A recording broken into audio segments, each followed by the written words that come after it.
hey phang thu ve kan ni he engma huat lo tur chong khum dan tlang huat lo an ma ni pon min trol ve thawa ti ro u min trol tu te zong zong mi pa kha ke extra ve kan ne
Bans mere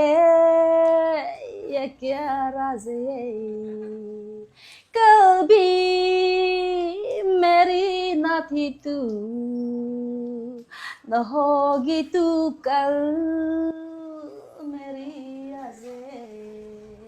तेरी है मेरी सारी पवाई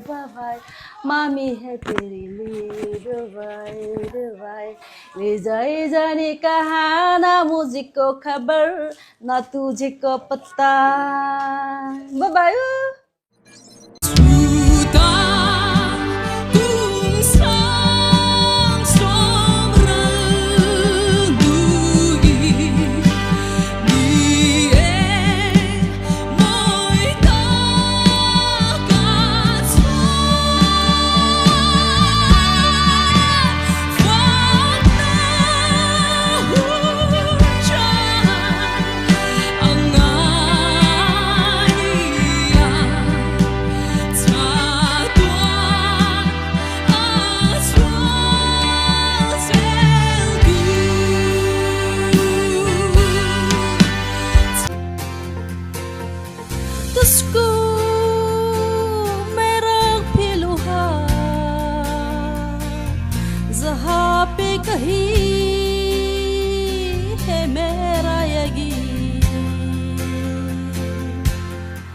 Mizo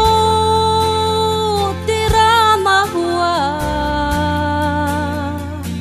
किसी का नहीं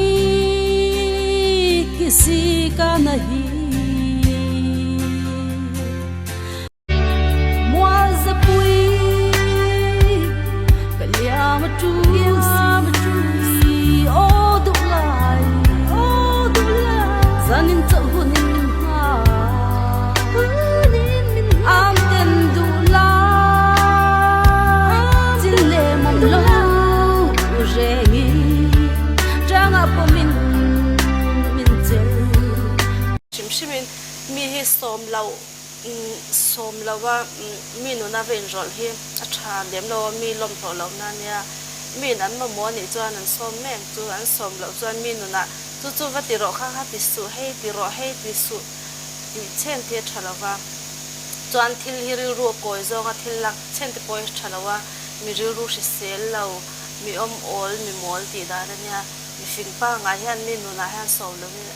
lo in an rol chen lo wa hei ti su hei ka ti ro hei ti su an ti ve ngai lo chuan hei facial ti po kha ka lata a helai vel